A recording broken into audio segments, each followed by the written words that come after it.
నిన్న మీ ఎమ్మెల్యేలు ఎమ్మెల్సీలు విద్యాశాఖ కార్యాలయంకి వెళ్ళి డిఎస్సిలో అవినీతి జరిగిపోయిందని సిగ్గుందా, లజ్జుందా, మాట్లాడే నైతిక హక్కు నీకుందా?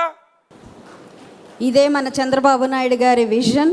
మరి విధ్వంసం నుంచి వికాసం వైపు అను తీర్మానాన్ని బలపరిచేందుకు సీనియర్ నాయకులు తన మాటలతోనే ప్రత్యర్థుల నోట మాట లేకుండా చేసే వ్యవసాయ శాఖ అమాత్యులు కింజారపు అచ్చెన్నాయుడు గారిని సాదరంగా ఆహ్వానిస్తున్నాను.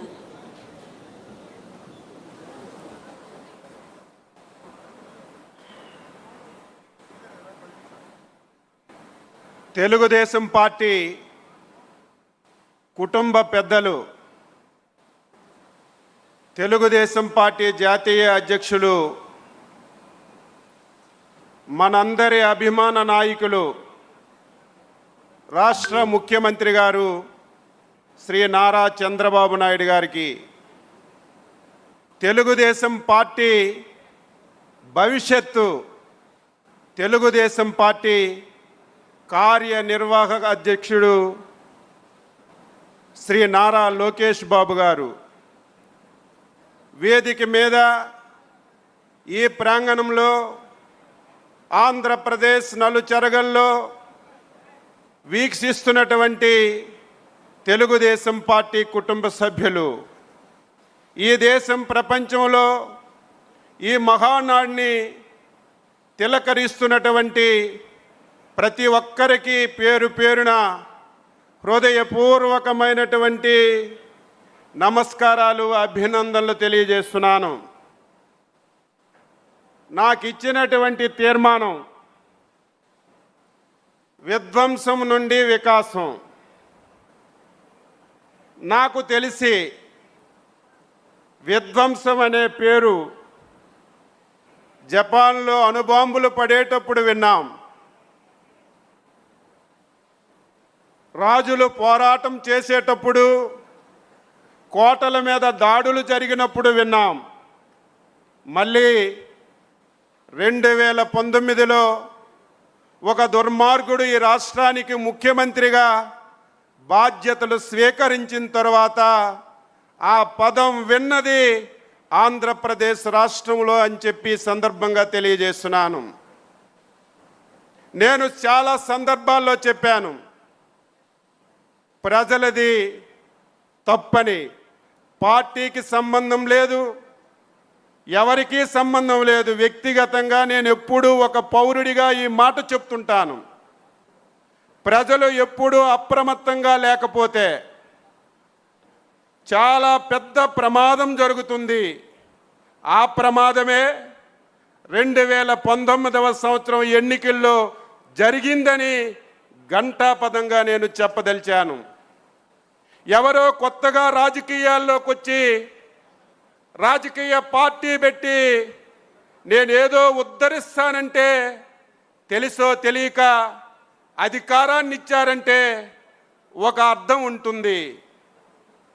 తండ్రి అధికారాన్ని అడ్డం పెట్టుకొని 1,00,000 కోట్ల రూపాయలు దోపిడీ చేశారనే అభియోగాలు ఉన్నటువంటి వ్యక్తి 11 ఛార్జ్షీట్లలో 16 మాసాలు జైల్లో ఉన్నటువంటి ఒక దొంగని తెలిసి ఓట్లు వేసి అధికారాన్ని ఇవ్వడం ప్రజలు చేసినటువంటి పెద్ద పొరపాటు అని చెప్పి సందర్భంగా తెలియజేస్తున్నాను.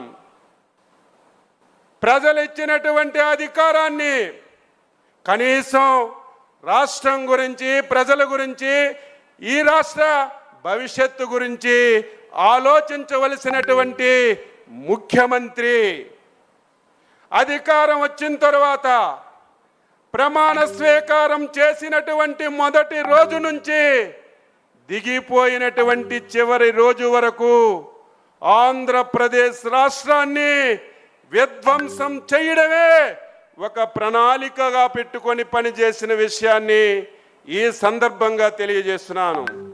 దానికి సజీవ సాక్షులుగా ఆ రోజు శాసనసభలో, శాసనసభ బయట ఆంధ్రప్రదేశ్ రాష్ట్ర తెలుగుదేశం పార్టీ అధ్యక్షులుగా నా కళ్ళతో నేను చూసి అనుభవించానని చెప్పి సందర్భంగా తెలియజేస్తున్నాను. ఈరోజు ఒక ముఖ్యమంత్రిగా ప్రజలు బాధ్యత ఇచ్చారు. బాధ్యత ఇస్తే జరిగిన విషయాలు పక్కన పెట్టి ఒళ్ళు దగ్గర పట్టుకొని ప్రజాస్వామ్యాన్ని గౌరవించి పని చేయవలసినటువంటి బాధ్యత ముఖ్యమంత్రిపై ఉంటుంది. కానీ ఆయన ఎందుకో నాకు తెలియదు, తండ్రి రాజశేఖర్ రెడ్డి నుంచి నేటి జగన్మోహన్ రెడ్డి వరకు ఆంధ్రప్రదేశ్ ప్రజలంటే అంత కోపము ద్వేషము ఎందుకో తెలియదని చెప్పి తెలియజేస్తున్నాను. అధికారాన్ని అడ్డం పెట్టుకొని ఆంధ్రప్రదేశ్ రాష్ట్రంలో మొత్తం సర్వనాశనం చేశారు. వ్యవస్థలన్నీ చిన్నాభిన్నం చేశారు. ఆర్థికంగా చిన్నాభిన్నం చేశారు. ఈ రాష్ట్రంలో ఎంతో మంది ప్రభుత్వాలు పరిపాలన చేశారు. ఎంతో మంది ముఖ్యమంత్రిగా బాధ్యతలు తీసుకున్నారు. కానీ ఒక దుర్మార్గుడు ఒకే ఆశతో అధికారాన్ని చేపట్టాడు. అధికారం చేపట్టినప్పటి నుంచి ఆయన ధ్యేయం ఒక్కటే, ఆంధ్రప్రదేశ్ రాష్ట్రంలో 30 సంవత్సరాలు నేనే అధికారంలో ఉండాలి, ఈ రాష్ట్రంలో ఇంకొక పార్టీ ఉండకూడదు, ఇంకొక వ్యక్తి ఉండకూడదని కక్షగట్టి పనిచేశాడు. అందులో బాధితులు ప్రధానంగా తెలుగుదేశం పార్టీ అని చెప్పి ఈ సందర్భంగా తెలియజేస్తున్నాను. ఈరోజు ఎన్ని ఇబ్బందులు పెట్టినా, ఎన్ని అవమానాలు చేసినా, ఆస్తులు మనకి కోల్పోయే విధంగా కష్టపెట్టినా సమర్థవంతమైనటువంటి చంద్రబాబు నాయుడు గారు, యువ నేత లోకేష్ బాబు గారు తెలుగుదేశం పార్టీని, ముఖ్యంగా కార్యకర్తని కళ్ళకు అద్దుకొని చూశారు కాబట్టి మళ్ళీ మొన్న జరిగినటువంటి ఎన్నికల్లో అచంచలమైనటువంటి విశ్వాసంతో అధికారాన్ని వచ్చిన విషయం ప్రతి ఒక్కరం కూడా గుర్తుపెట్టుకోవాలి. విధ్వంసం అంటే తలుచుకుంటేనే భయమేస్తుంది. మొట్టమొదట చంద్రబాబు నాయుడు గారు ఇంటి పక్కన కళావేదిక, శాసనసభలో ఉన్నాం, అందరము సమావేశమయ్యాం, టీవీలో వార్త చూశాం, కళావేదికని జగన్మోహన్ రెడ్డి కూల్చేస్తున్నాడని చూసిన తర్వాత బాధ, ఆవేదన కలిగింది. వెంటనే మేమందరం అక్కడికి వెళ్ళి ఆ యొక్క విధ్వంసాన్ని చూసిన తర్వాత ఎంత బాధపడ్డామో, ఎంత ఆవేదన చెందామో ఒక ఉదాహరణ అని చెప్పి ఈ సందర్భంగా తెలియజేస్తున్నాను. ఆ రోజు నుంచి రాష్ట్రంలో మొత్తం వ్యవస్థలన్నింటినీ చిన్నాభిన్నం చేశారు, ఆర్థికంగా నష్టం చేశారు. మీ అందరికీ తెలుసు, చంద్రబాబు నాయుడు గారితో పోల్చుకుంటాడు ఎప్పుడు. నేను శాసనసభలో చూశాను, ఆయన పోలికంతా చంద్రబాబు నాయుడుతో పోల్చుకుంటారు. నేను శాసనసభలో చెప్పాను, జగన్మోహన్ రెడ్డి చంద్రబాబు నాయుడు గారికి నీకు వ్యత్యాసం ఎంతుందంటే ఈరోజు ఎవ్వరం కూడా చెప్పలేనంత వ్యత్యాసం. అసలు పోల్చుకోవడానికే నీకు అర్హత లేదు. నక్కకి నాగలోకానికి ఉన్నంత వ్యత్యాసం ఉందని చెప్పి తెలియజేస్తున్నాను. చంద్రబాబు నాయుడు గారే కాదు, మా యువనేత నారా లోకేష్ బాబు గారి యొక్క కాలి గోటికి కూడా నువ్వు పని చెయ్యవని చెప్పి తెలియజేస్తున్నాను. ఏదో నీ తండ్రి అధికారాన్ని అడ్డం పెట్టుకొని ఒక సామ్రాజ్యాన్ని, అవినీతి సామ్రాజ్యాన్ని నిర్మించుకొని తద్వారా ఒకసారి అధికారంలోకి వస్తే నువ్వు ఊహించుకుంటే అది నీ భ్రమ అని చెప్పి తెలియజేస్తున్నాను. విధ్వంసం అంటే ఎన్నో విధ్వంసాలు ఇప్పుడే మనకి వీడియోలో చూపించారు.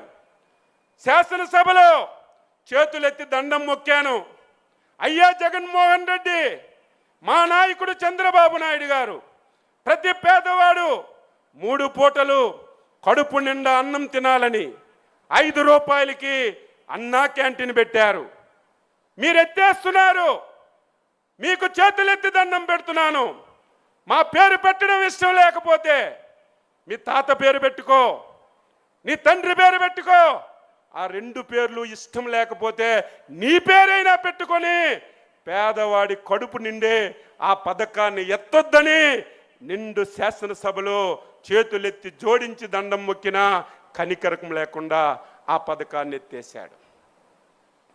నేను చూశాను, రాజకీయాల్లోకి వస్తారు, అధికారంలోకి వస్తారు ప్రజాస్వామ్యబద్ధంగా. అధికారం అంటే ఎవరికి శాశ్వతం కాదు. ఒకరు అధికారంలో ఉంటే మళ్ళీ అధికారంలోకి ఇంకొకరు వస్తారు. కానీ గత ప్రభుత్వాలు చేసినటువంటి మంచిని ముందుకు తీసుకెళ్ళాలి. ఒకవేళ నీకు ఇంకా ఏదైనా సరే కొత్తగా చెయ్యాలంటే ఆ పథకాలు అమలు చేయడానికి ప్రయత్నం చేయాలి. కానీ 5 సంవత్సరాలు జరిగింది ఏమిటంటే, ఇది చంద్రబాబు నాయుడు గారు చేశారు. ఇది అమలు జరిగితే పేరంతా చంద్రబాబు నాయుడు గారికి వస్తాదని 2014 నుంచి 19 వరకు చంద్రబాబు నాయుడు గారు చేసినటువంటి ప్రతి దాని మీద విధ్వంసం చేసిన విషయాన్ని ఈ సందర్భంగా రాష్ట్ర ప్రజలకు గుర్తు చేస్తున్నాను. అమరావతి రాజధాని, పోలవరం, చాలా మంది మాట్లాడారు పరిశ్రమల గురించి. నేను ఒక సందర్భంలో మీ అందరికీ మీ ద్వారా రాష్ట్ర ప్రజలకు తెలియజేస్తున్నాను. ఏ రాష్ట్రమైనా అభివృద్ధి జరగాలంటే, ఏ దేశమైనా అభివృద్ధి జరగాలంటే పరిశ్రమలు రావాలి. పరిశ్రమలు వస్తే రాష్ట్రానికి ఆదాయం వస్తుంది.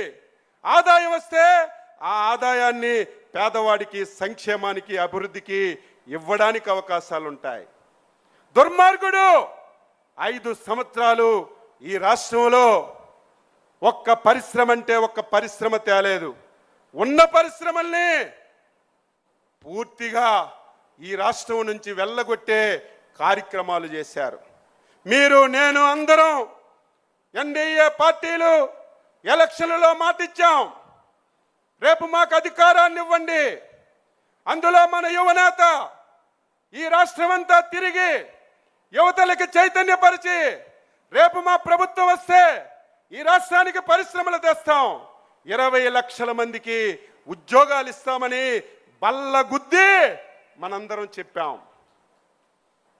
ప్రజల ఆశీర్వాదంతో అధికారంలోకి వచ్చాం. ఇచ్చిన మాట నిలబెట్టుకోవాలి. 20 లక్షల ఉద్యోగాలు ఇవ్వాలంటే పరిశ్రమలు రావాలి. పరిశ్రమలు రావాలంటే గత 5 సంవత్సరాలు ఎవరైనా సరే ఈ రాష్ట్రానికి రమ్మంటే, ఈ రాష్ట్రంలో వచ్చి పరిశ్రమ పెట్టమంటే మీ రాష్ట్రానికి ఒక దండమని పరిగెట్టినటువంటి పరిస్థితులు మన కళ్ళ ముందు చూశాం.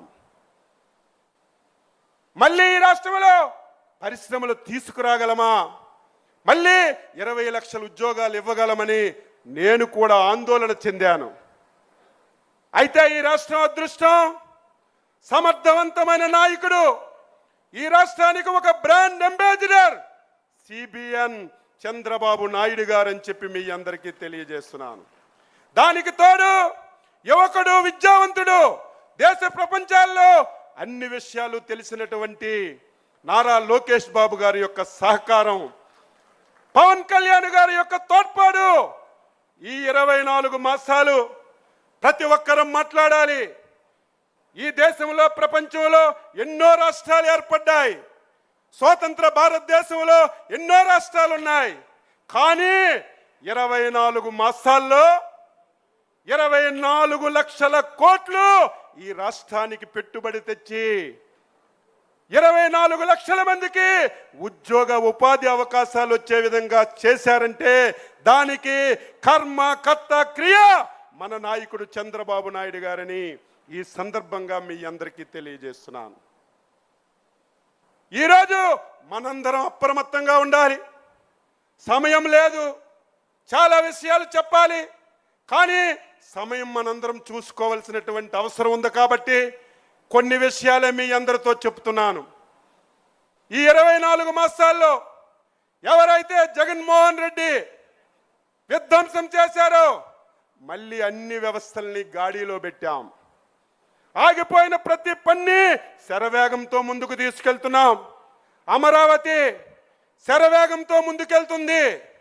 ఎవరికైనా సిగ్గుండాలి, ఎవరైనా మాట్లాడితే అసహించుకుంటారని జ్ఞానమైన ఉండాలి.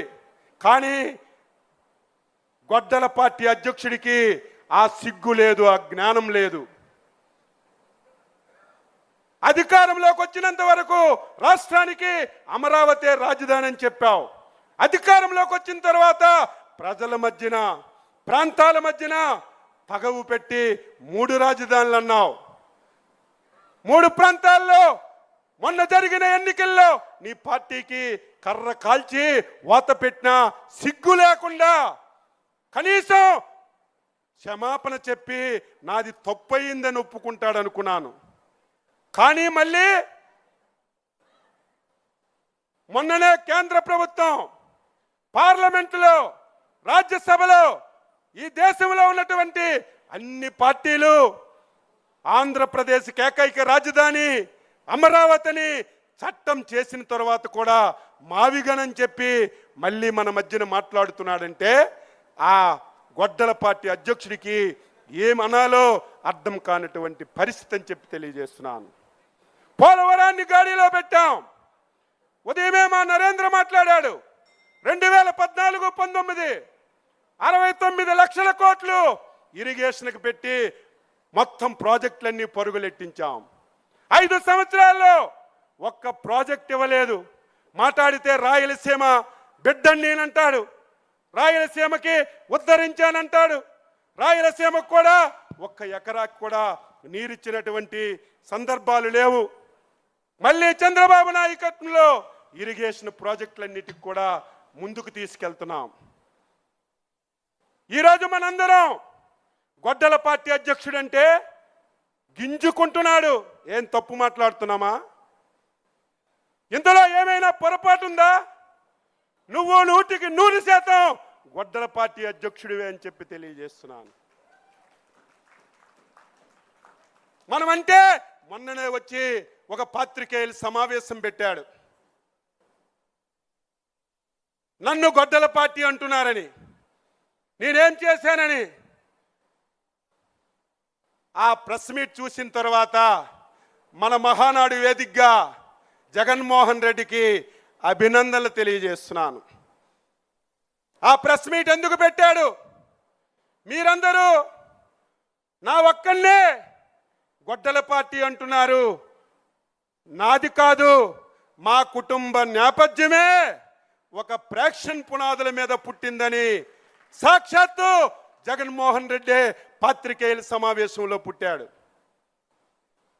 వారి తాత రాజారెడ్డి ఎవరైనా సరే సహాయం చేస్తే మనం వారికి మెచ్చుకుంటాం, జీవితాంతం రుణపడి ఉంటాం.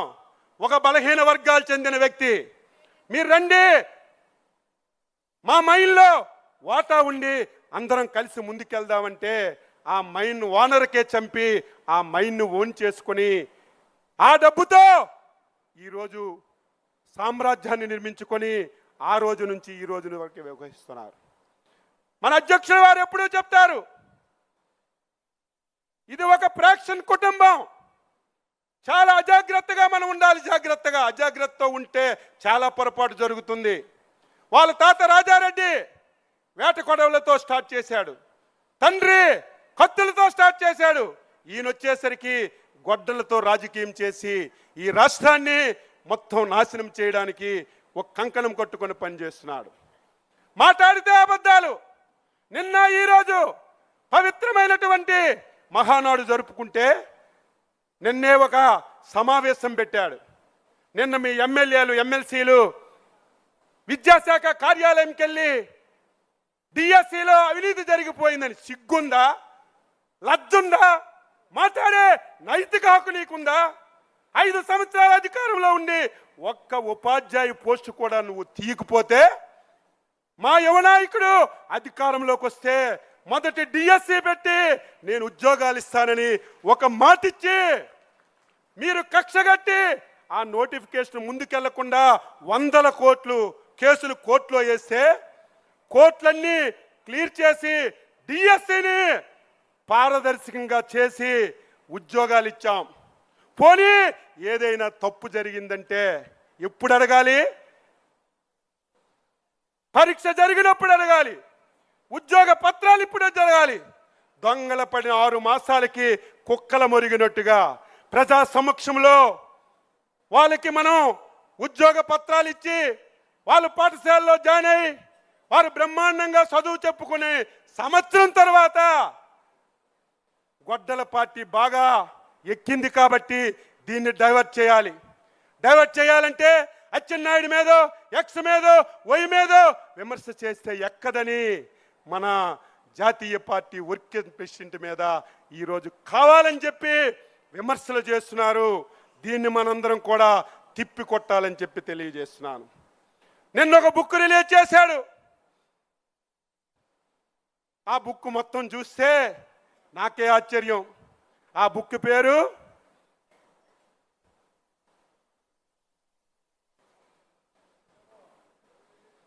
వెన్నుపోటు.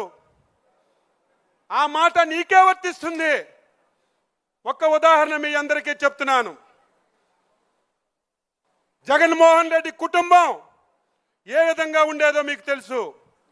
కనీసం బతకడానికి కూడా అవకాశం లేని పరిస్థితిలో కాంగ్రెస్ పార్టీని ఉపయోగించుకొని సోనియా గాంధీని, రాజీవ్ గాంధీని, రాహుల్ గాంధీని ఉపయోగించుకొని నీ తండ్రి ముఖ్యమంత్రి పదవి పొందాడు. అది గుర్తుపెట్టుకో. నీ తండ్రికి ముఖ్యమంత్రి వచ్చిన తర్వాత ఆ పదవిని నువ్వు తీసుకొని 1,00,000 కోట్లు నువ్వు దోచుకున్నావు. దోచుకొని సామ్రాజ్యాన్ని నిర్మించుకున్నావు. నువ్వు నీ తండ్రి చనిపోయిన తర్వాత ముఖ్యమంత్రి పదవి ఇవ్వలేదని కాంగ్రెస్ పార్టీని వదిలేవు. అది వెన్నుపోటు అని చెప్పి మీ అందరికీ తెలియజేస్తున్నాను.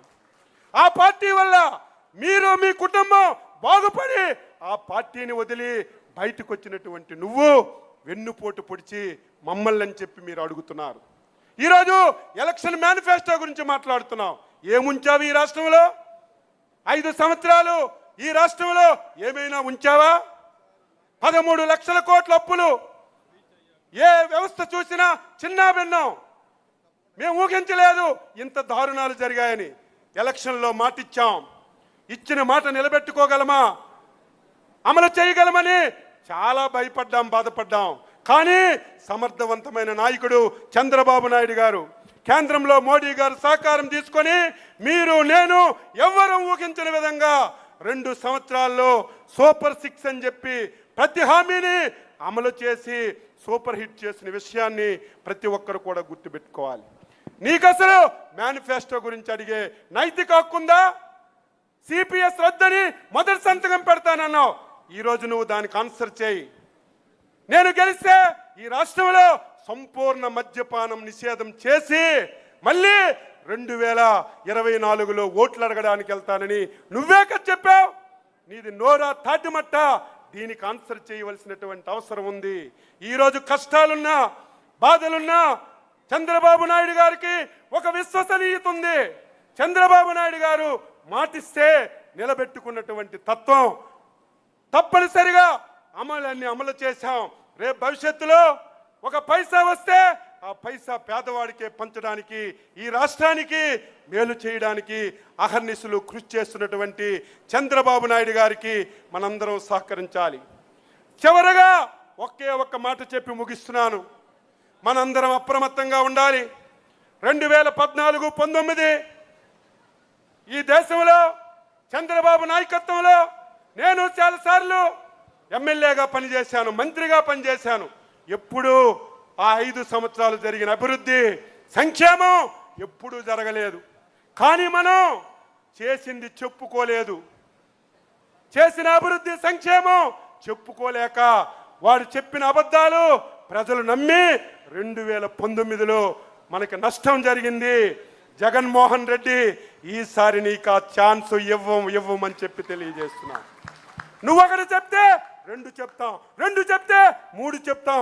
అది కూడా నీలాగా అబద్ధాలు కాదు, వాస్తవాలు.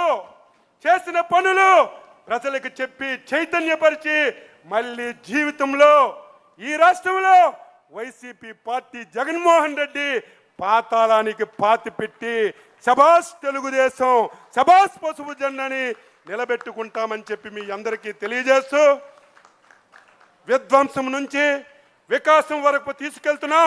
రేపు భవిష్యత్తులో ఆంధ్రప్రదేశ్ రాష్ట్రాన్ని ఈ దేశంలో ఒక అగ్రగామిగా నిలబెట్టడానికి మనందరి సహకారంతో చంద్రబాబు నాయుడు గారు, యువనేత లోకేష్ బాబు గారు కలిసి ఈ రాష్ట్రాన్ని ముందుకు తీసుకెళ్తారని ఈ సందర్భంగా తెలియజేస్తూ, ఈ అవకాశం ఇచ్చినటువంటి అధ్యక్షుల వారికి, లోకేష్ బాబు గారికి హృదయపూర్వకంగా అభినందనలు తెలియజేస్తూ సెలవు తీసుకుంటున్నాను. జై హింద్. తెలుగుదేశం, తెలుగుదేశం, తెలుగుదేశం. చంద్రబాబు నాయకత్వం, చంద్రబాబు నాయకత్వం, చంద్రబాబు నాయకత్వం. యువ నేత నారా లోకేష్ బాబు నాయకత్వం, యువ నేత నారా లోకేష్ బాబు నాయకత్వం, యువ నేత నారా లోకేష్ బాబు నాయకత్వం. ఎన్టీఆర్, ఎన్టీఆర్, ఎన్టీఆర్. జై హింద్.